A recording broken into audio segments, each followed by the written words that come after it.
आप जो थंबनेल में देख रहे हैं कॉन्स्टिट्यूशन ऑफ इंडिया, आज हम लोग इसके बारे में पढ़ेंगे और ये देखेंगे कि इसकी इम्पोर्टेंस हमारे एग्जामिनेशन में क्या है, किसी भी एग्जामिनेशन में कितने क्वेश्चन इससे आते हैं। जैसे जैसे जीएस की दायरा बढ़ती है वैसे वैसे इंडियन कॉन्स्टिट्यूशन से क्वेश्चन बहुत ज़्यादा पूछे जाते हैं। जैसे आपको बात किया जाए एसएससी में थोड़ा कम पूछे जाते हैं, आपका अगर बात किया जाए रेलवे में बहुत ज़्यादा क्वेश्चन पूछे जाते हैं। अगर आप जेएसएससी देते हैं, बीएसएससी देते हैं, कोई भी स्टेट पीसीएस का एग्जाम देते हैं, उसमें पॉलिटी का इंपॉर्टेंस बहुत ज़्यादा बढ़ जाता है। तो आज हम लोग जो पढ़ करके आएंगे सामने वो पढ़ेंगे इंडियन कॉन्स्टिट्यूशन के बारे में पढ़ेंगे। मैं शंभुनाथ चौबे, आपका होप इंस्टीट्यूट में स्वागत है, अभिनंदन है। तो आज जो हम लोग टॉपिक लेकर के आए हैं वो इंडियन कॉन्स्टिट्यूशन का देख रहे हैं। इंडियन कॉन्स्टिट्यूशन में देख रहे हैं कि बहुत सारे यहाँ पर जो है सिग्नेचर किया हुआ है। तो ये जो वो मेंबर थे कॉन्स्टिट्यूएंट असेंबली के थे जो जिन्होंने इस पर सिग्नेचर किया था। तो कितने मेंबर थे? तो 284, ये सब पढ़ेंगे हम लोग बाद में कि कितने मेंबर थे जो सिग्नेचर किए थे, कितने कॉन्स्टिट्यूएंट असेंबली में जो थे मेंबर थे। तो सबसे पहले हम लोग पढ़ेंगे कि कॉन्स्टिट्यूशन होता क्या है। ये देखिए, ये हमारा ओरिजिनल कॉन्स्टिट्यूशन है। इसमें फर्स्ट पेज पर ऐसा लिखा हुआ है, सेकंड पेज पर ऐसा लिखा हुआ है, हमारा ये ओरिजिनल कॉन्स्टिट्यूशन है। इसके बाद अगर देख रहे हैं हम लोग, आप लोग यहाँ पर पिक्चर में देख रहे हैं कि बहुत सारे लोग हैं। तो इसमें से ये जो आदमी देख रहे हैं इनको तो आप जान ही रहे हैं कि ये हमारे देश के फर्स्ट प्रेसिडेंट थे, ठीक है ना। और ये जो आदमी है ये बहुत ही इंपॉर्टेंट प्ले रोल किया था हमारे कॉन्स्टिट्यूशन को लिखने में। ये प्रेम नारायण बिहारी हैं जिन्होंने एटैलिक फॉर्म में हमारे कॉन्स्टिट्यूशन को, ओरिजिनल कॉन्स्टिट्यूशन को लिखने का काम किया था, हमारे संविधान को लिखने का काम किया था। ये दोनों बिहार से बिलोंग करते हैं। दोनों इतने अच्छे राइटर थे या फिर इतने सुलझे हुए इंसान थे कि इन लोग दोनों ने क्या किया, इन्होंने क्या किया कि पूरे संविधान लिखने के लिए 1 रुपया तक नहीं मांगा। इन्होंने बोला कि मैं संविधान पूरा फ्री में लिखूंगा, बट यही मेरा कंडीशन है कि हर एक पेज पर प्रेम नाम का एक वर्ड जाएगा, हर एक पेज पर प्रेम चला जाएगा, प्रेम लिखा हुआ मिलेगा। तो ये प्रेम नारायण बिहारी हैं जिन्होंने क्या किया था, हमारे कॉन्स्टिट्यूशन को लिखा था। इसके बाद हम लोग जो पढ़ेंगे वो पढ़ेंगे इंडियन कॉन्स्टिट्यूशन के बारे में। कॉन्स्टिट्यूशन क्या होता है तो आप यहाँ पर देख रहे हैं कि कॉन्स्टिट्यूशन का डेफिनेशन लिखा हुआ है कि constitution is a documents by which the administration of any country is govern.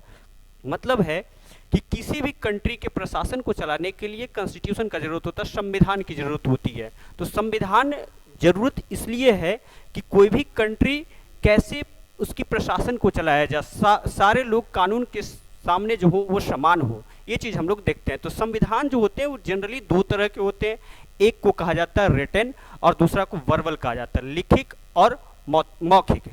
तो लिखित संविधान क्या है, अलिखित संविधान क्या है?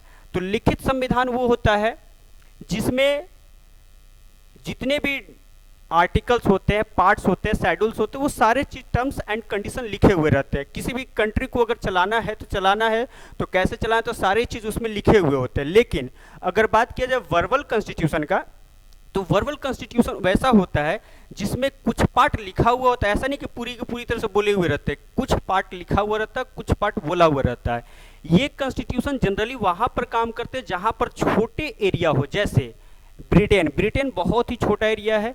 अगर बात किया जाए तो यूपी से भी छोटा हमारा जो है, यूपी से भी छोटा अगर कोई कंट्री जो है वो कौन है, ब्रिटेन है। तो वहाँ का एडमिनिस्ट्रेशन जो होता है वर्बली चलाया जा सकता है, मौखिक रूप से चलाया जा सकता है। तो यहाँ पर जो है आप एग्जाम्पल देख सकते हैं कि वर्बल कॉन्स्टिट्यूशन, अलिखित संविधान का जो है कॉन्स्टिट्यूशन जो है वो कहाँ कहाँ पर पाया जाता है, तो फ्रांस में पाया जाता है, इंग्लैंड में पाया जाता है, ठीक है ना, स्पेन वगैरह में पाया जाता है। जितने भी छोटे छोटे कंट्री हैं वहाँ पर संविधान जो है चलाया जा सकता है, मौखिक रूप से चलाया जा सकता है।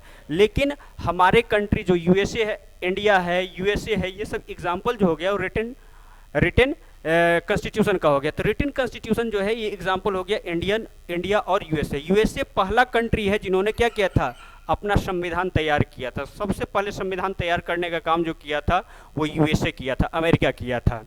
इसके बाद हम लोग देखेंगे कि अमेरिका के संविधान से क्या क्या लिया गया भी है। तो ये सब सोर्सेस के बारे में धीरे धीरे हम लोग क्या करेंगे, आगे पढ़ेंगे।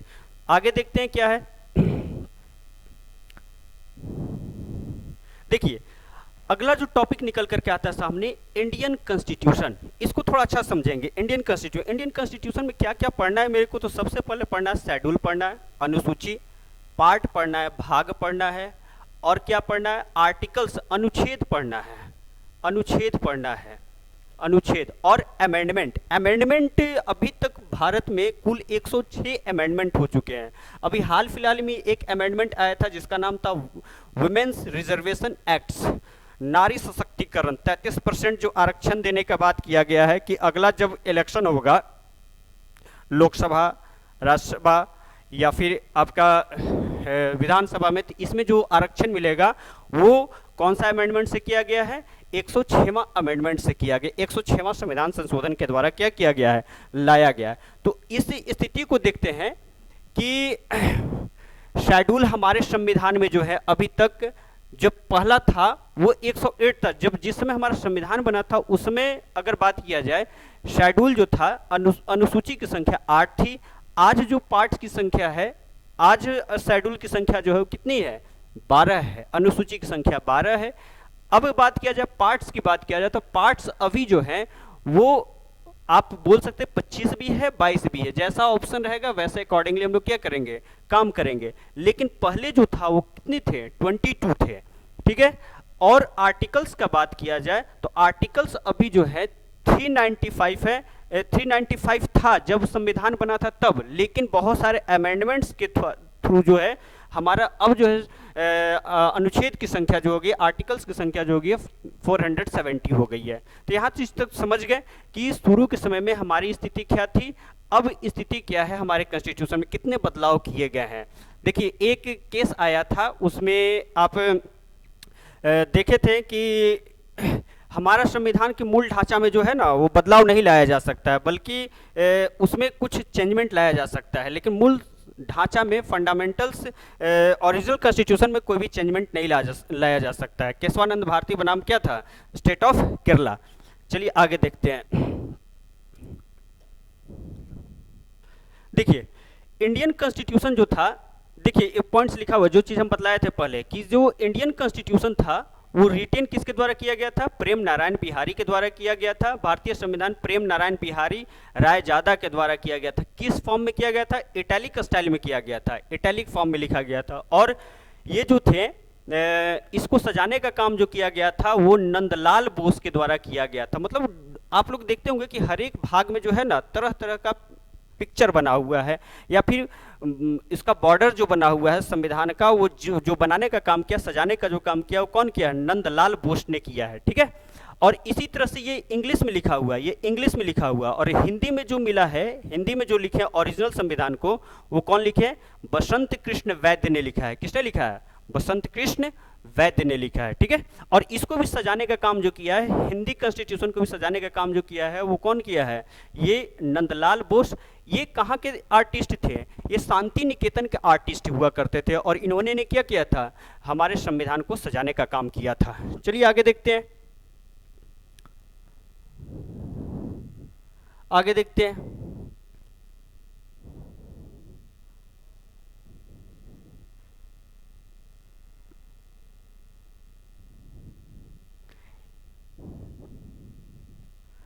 देखिए कंस्टिट्यूएंट असेंबली, इसको आज हम लोग पढ़ेंगे, ठीक है।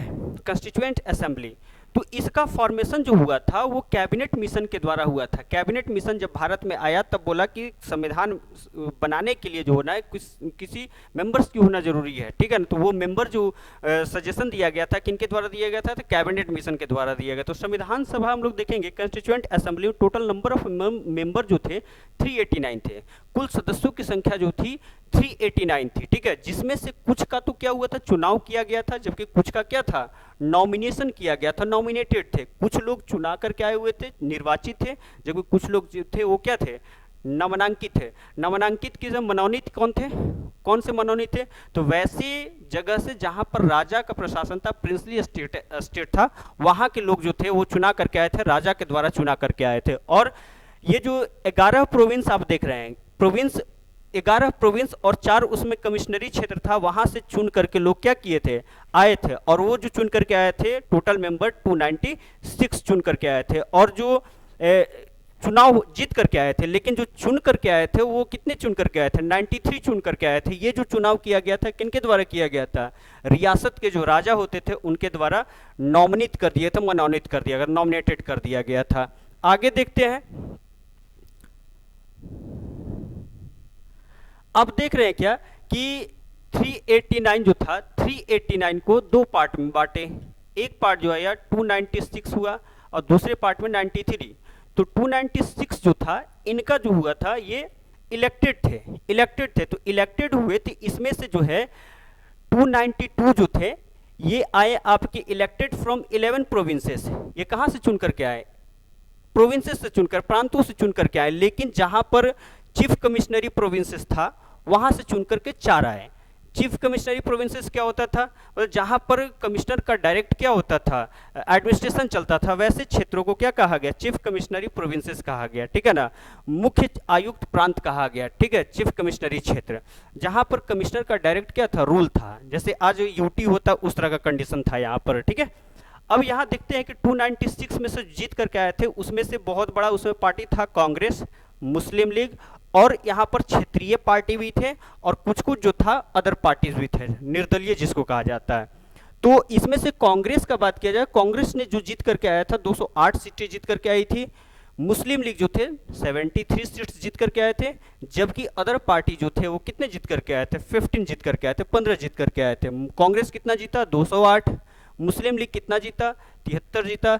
जबकि अदर पार्टी जो आए थे वो कितने? 15 जीत करके आए थे, ठीक है। चलिए आगे देखते हैं। यहां देखिए, अब जो बात हो रहा था,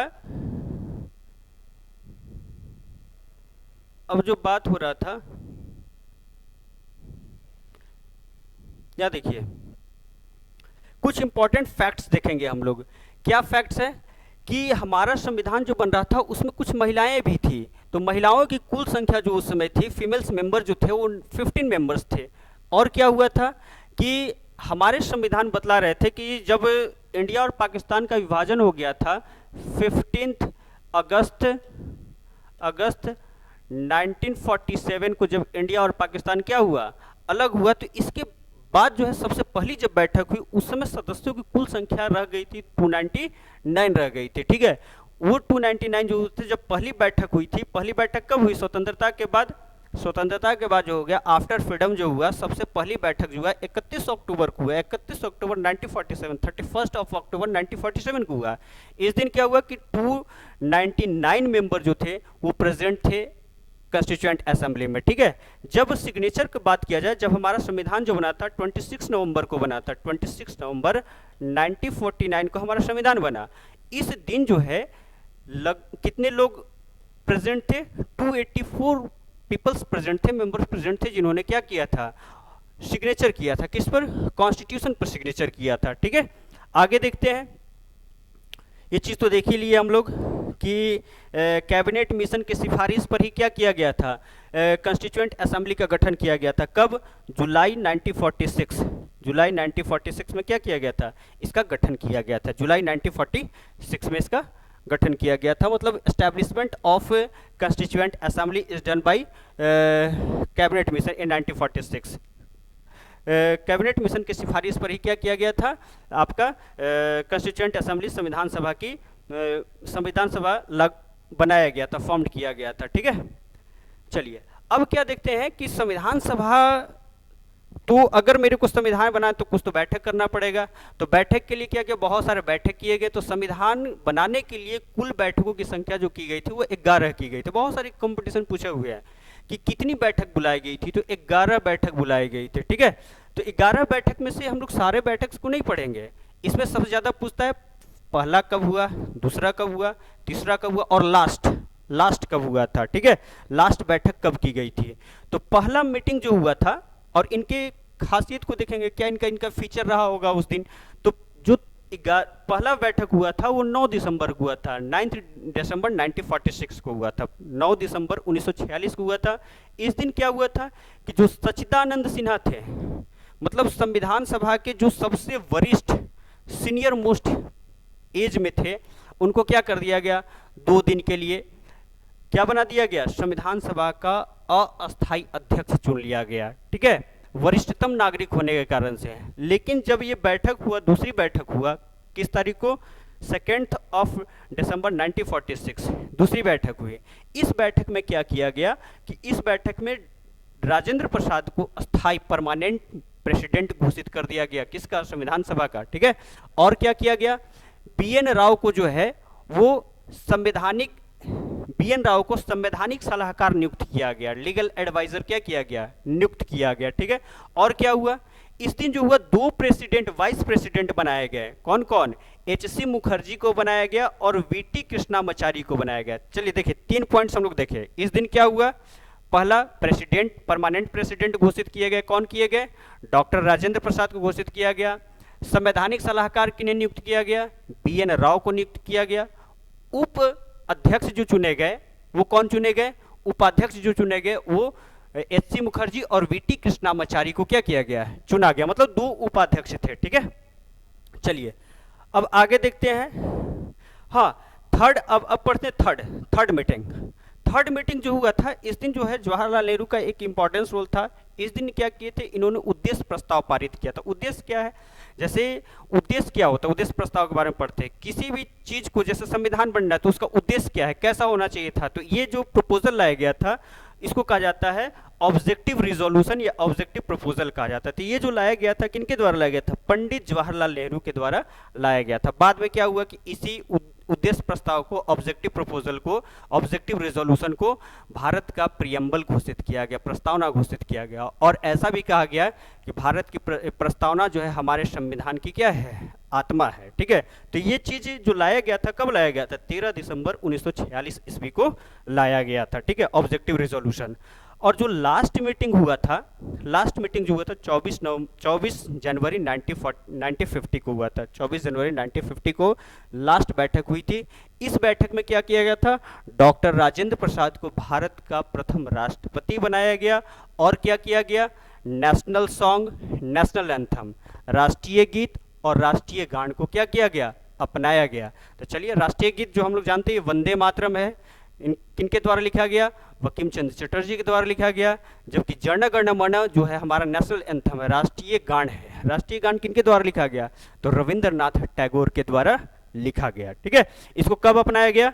24 जनवरी 19। ये बहुत बार क्वेश्चन आया हुआ एग्जाम में, बहुत बार रेलवे में आया है, आपका एसएससी में आया हुआ कि लास्ट मीटिंग कब हुआ, नेशनल सॉन्ग को कब अडॉप्ट किया गया, संविधान में कब आपका राष्ट्रीय गीत को अपनाया गया। ये सब क्वेश्चन भरमार पड़े रहते हैं, ठीक है। एक और चीज देखते हैं, चलिए। और क्या है कि हमारा संविधान बनने में कितना समय लगा, ठीक है। हमारे संविधान बनने में 2 वर्ष 11 महीना और 18 दिन, 2 years 11 month एंड 18 days लगा, ठीक, 18 दिन लगा, ठीक है। और इसमें लगभग 60 देश हम लोग क्या किए? घूमे, 60 देशों के कॉन्स्टिट्यूशन को पढ़े, ठीक है। बीएन राव जो थे उनका इंपॉर्टेंट रोल था क्या करने में? संविधान को, सारे देश के संविधान को क्या करने में? खंगालने में, बीएन राव का, ठीक है ना। बीएन राव ही ऐसे व्यक्ति थे जिन्होंने सबसे पहले संविधान की मांग की थी प्रत्यक्ष रूप से, ठीक है, ऑफिशियली मांग किया था। सबसे पहले जो संविधान की मांग की गई थी वो आपका बाल गंगाधर तिलक के द्वारा किया गया था, 1895 में किया गया था। कब किया गया था? 1895 में किया गया था। लेकिन 1938 ईस्वी में क्या किए? एक थे पंडित जवाहरलाल नेहरू, पंडित जवाहरलाल नेहरू थे, नेहरू जी। इन्होंने क्या कहा कि हमारा संविधान का निर्माण होगा, हमारा संविधान का निर्माण होगा, लेकिन वैसे लोगों से होगा जो इलेक्शन जीत करके आए हों, किसी से वयस्क मताधिकार, एडल्ट वोटरशिप के द्वारा आए हुए हों, उनके द्वारा हमारे संविधान का निर्माण होगा। ये सबसे पहले मांग जो किए थे, कौन किए थे? वो आपका पंडित जवाहरलाल नेहरू ने किया था। कब किया था? 1938 ईस्वी में किया था, ठीक है। चलिए आगे देखते हैं। 26 नवंबर को हम लोग कॉन्स्टिट्यूशनल डे मनाते हैं, संविधान दिवस मनाते हैं। क्यों मनाते हैं? इस दिन हमारा संविधान तैयार हो गया था, ठीक है ना। संविधान तैयार हो गया तो एक खास दिन का वेट किया जा रहा था जो 26 जनवरी था, जिस दिन क्या किया गया था? हमारा संविधान को लागू किया गया था। लेकिन जब 26 नवंबर को अगर बोला जाए कि कितने संविधान के आर्टिकल्स को लागू कर दिया गया था, तो लगभग 15 आर्टिकल को लागू कर दिया गया था। कौन कौन सा आर्टिकल था वो? तो यहाँ देख लीजिए, 15 आर्टिकल को जो लागू किया गया था, 5, 6, 7, 8, 9, ये हमारा जो है नागरिकता कैसे प्राप्त होगा उस पर आधारित ये आर्टिकल है। 5, 6, 7, 8, 9 आपका सिटीजनशिप पर आधारित है, ठीक है। और क्या है? 15, ये आर्टिकल 15 को क्या किया गया? ये 15 आर्टिकल को लागू कर दिया गया। किस दिन? 26 नवंबर को। कभी क्वेश्चन आ जाता है एग्जाम में कि इनमें से कौन सा ऐसा आर्टिकल है जो 26 नवंबर को ही लागू कर दिया गया था। तो ये 15 आर्टिकल ऐसे हैं जिनको क्या किया गया था, 26 नवंबर को ही लागू किया गया था। ठीक है, हमारे संविधान को बनने में लगभग 64 लाख रुपए लगे थे। और अगर टोटल वर्ड्स का बात किया जाए, कितने वर्ड्स हैं हमारे संविधान में, तो 1,13,329 वर्ड्स हैं। ठीक है, आगे देखा जाए, एक एक चीज और जो है, एक चीज और देखेंगे हम लोग कि 22 जुलाई 1947 ईस्वी को नेशनल फ्लैग वाज अडॉप्टेड। मतलब कि राष्ट्रीय, आज हम लोग तिरंगा लहराते हैं ना, तिरंगा लहराते हैं, तो तिरंगा जो हम लोग फहराते हैं ना, तो ये तिरंगा को जो अडॉप्ट किया गया था वो कब अडॉप्ट किया था, तो 22 जनवरी 1947। ट्रायंगल, ठीक है, ट्रायंगल तिरंगा होता है, ट्रायंगल को हम लोग अपनाए थे, वो कब अपनाए थे, 22 जुलाई 1947 को अपनाया था। ठीक है, यहाँ के बाद आगे चलते हम लोग कुछ देखते हैं।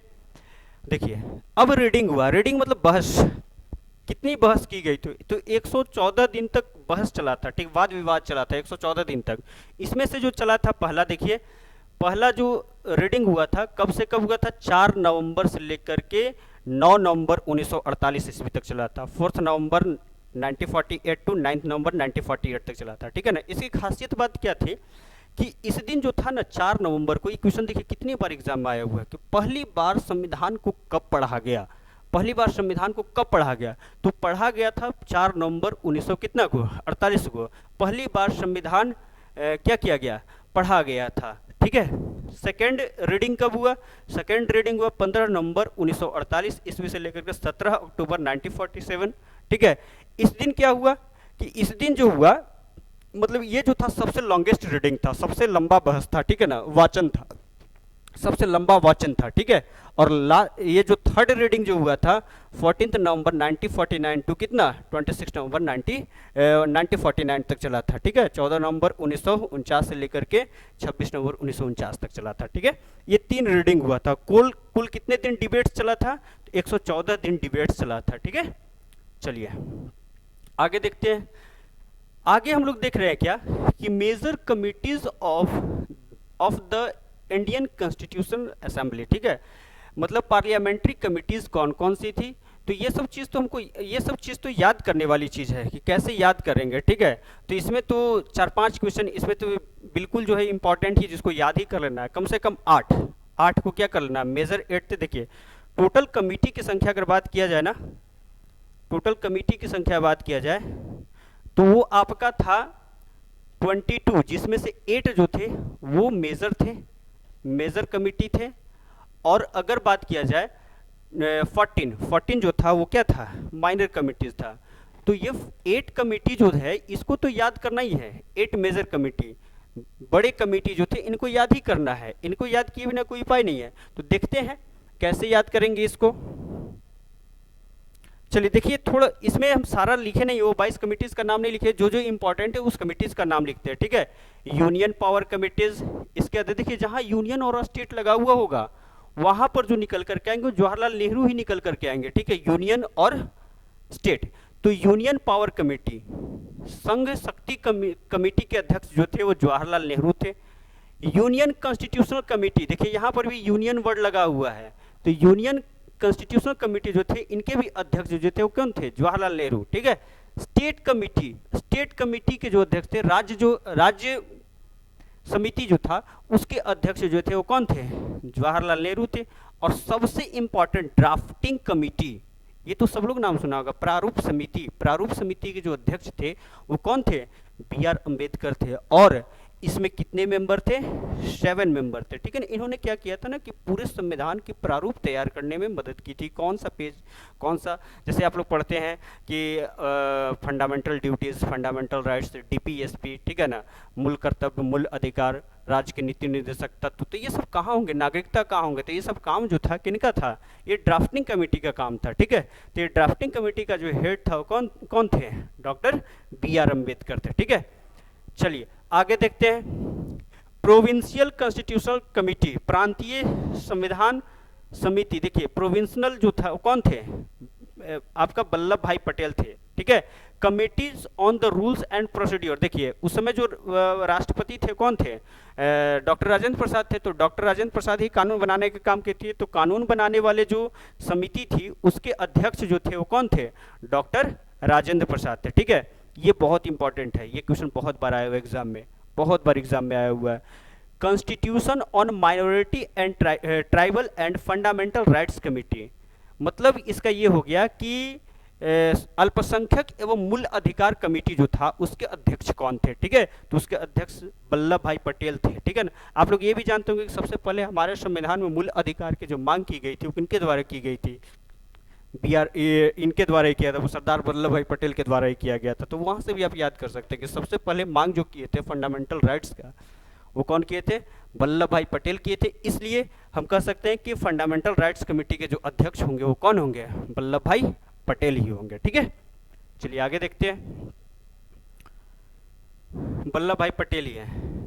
Ad hoc committee on the flag, ये भी बहुत बार क्वेश्चन आया, भी आई एकदम कर लीजिए, ये सब क्वेश्चन जो भी ये डाला हुआ है ना बहुत बार एग्जाम में आया हुआ है, जिसकी हम व्याख्या नहीं कर सकते कितने बार क्वेश्चन आया हुआ है। तो ये डॉक्टर राजेंद्र प्रसाद थे, मतलब झंडा तदर्थ कमेटी के अध्यक्ष जो थे वो कौन थे, डॉक्टर राजेंद्र प्रसाद थे। हाउसिंग कमेटी के अध्यक्ष जो थे वो कौन थे, पटाभी सीतारामैया थे।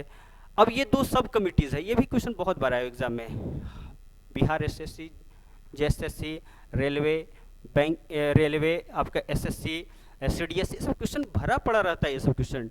तो माइनॉरिटी सब कमेटी के जो अध्यक्ष थे एचसी मुखर्जी थे, ये सब कमेटी था, उप कमेटी थी, ठीक है ना। फंडामेंटल राइट्स सब कमिटीज के भी अध्यक्ष जो थे वो कौन थे, जेबी कृपलानी थे, ठीक है। तो यहाँ तक हम लोग पढ़ लिए, तो फिर से एक बार क्या करते हैं, रिवीजन कर लेते हैं। रिवीजन में क्या देखें कि सबसे पहले संविधान क्या होता है, तो संविधान एक ऐसा दस्तावेज होता है जिसके द्वारा किसी भी कंट्री के प्रशासन को क्या किया जाता है, चलाया जाता है, ठीक है। तो हम लोग ने देखा कि दो तरह के संविधान होते हैं, एक संविधान जो लिखित होते हैं, दूसरे क्या होते हैं, अलिखित होते हैं। हमारा संविधान कैसा है, लिखित संविधान है और सबसे बड़ी संविधान है, ठीक है ना। तो संविधान बनेगा कैसे, तो संविधान बनने के लिए संविधान सभा की जरूरत पड़ी, ठीक है। तो संविधान सभा कैसे आएगा, तो संविधान सभा का इलेक्शन भी हुआ, नॉमिनेशन भी हुआ, मतलब कि चुने भी गए और क्या किए गए, नामांकित किए, मनोनीत भी किए गए, ठीक है। तो यहाँ से हम लोग देखें कि 389 मेंबर थे, 389 मेंबर से 296 मेंबर जो थे वो आपका इलेक्टेड थे, और जबकि 93 जो थे वो क्या थे, नॉमिनेटेड थे, मनोनीत थे, ठीक है। फिर हम लोग देखें कहाँ कहाँ से वो लोग चुन करके आए थे, तो हम लोग देखें कि वो आपका प्रांतों से चुन करके आए, प्रिंसली स्टेट से चुन करके आए, देशी रियासतों से चुन करके आए, ठीक है। फिर हम लोगों ने देखा कि फिर उसमें से देखा कि जो इलेक्शन में जीत करके आए थे उसमें सबसे ज़्यादा मेजर पार्टी जो बन के आया था कांग्रेस बन करके आया था, जिन्होंने 208 सीट जीत करके आया था। फिर मुस्लिम लीग को भी देखा, 73 सीट्स जीत करके आए। फिर 15 जो थे वो अदर पार्टी जीत करके आए। यहाँ तक तो मेरा रिवीजन हो गया। अब क्या देखे हम लोगों ने कि बहुत सारी इंपॉर्टेंट बैठक हुई जहाँ से क्वेश्चन बराबर पूछते हैं। तो पहला बैठक हम लोग पढ़े थे 9 नवंबर को पढ़े थे, 9 नवंबर 1946 को पढ़े थे, 9 नवंबर 1946 को पढ़े थे। इस दिन क्या हुआ था, तो इस दिन जो था डॉक्टर सचिदानंद सिन्हा को, जो सबसे बुजुर्ग आदमी थे, उनको क्या बना दिया गया, अध्यक्ष बना दिया गया, ठीक है ना। फिर जब दूसरी बैठक हुई 11 नवंबर को, 11 तारीख को, 11 नवंबर को, उस दिन क्या हुआ, उस दिन डॉक्टर राजेंद्र प्रसाद को अध्यक्ष बना दिया गया, अस्थायी अध्यक्ष बना दिया गया, ठीक है। दो हम लोग क्या किए, दो उपाध्यक्ष भी देखे, एक कौन थे, एक आपका वीटी कृष्णामाचारी थे और दूसरा एचसी मुखर्जी थे। और संवैधानिक सलाहकार भी नियुक्त किया गया, किनको नियुक्त किया गया, बीएन राव को नियुक्त किया गया। तो ये सब चीज़ हम लोग देखे। और 13 नवंबर को क्या किए हम लोगों ने देखा कि 13 नवंबर को ऑब्जेक्टिव रिजोल्यूशन को पास किया गया। चलिए आज क्लास को यहीं पर क्या किया जाए, रोका जाए। बाकी जो है अगले क्लास में हम लोग क्या करेंगे, ब्रीफ डिस्कशन करेंगे इसके बारे में। अभी ये एक ओवरव्यू है, बाकी जो है डेप्थ में जो भी क्लास होगा और नेक्स्ट क्लास आएगा। पूरा वीडियो देखें। Okay, thank you.